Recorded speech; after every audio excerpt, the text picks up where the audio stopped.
ये कौन दुश्मन है जो मुझे ठेला से मारा है?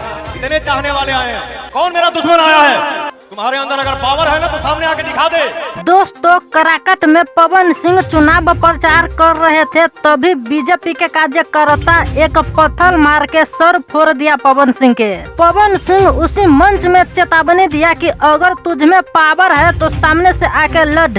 पीछे इतना लाखों के भीड़ में से पत्थर फेंकता है, तुम साबित क्या करना चाहते हो?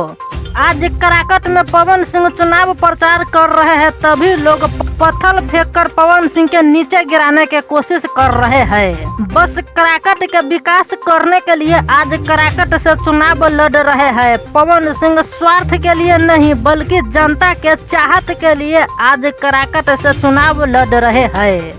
जितना पवन सिंह के परेशान कर रहा है बीजेपी के कार्यकर्ता सब, उतना ही पवन सिंह के वोट कराकट के जनता देगा। अब देखिए पत्थर फेंकने वाले सबके पवन सिंह क्या जवाब देता है।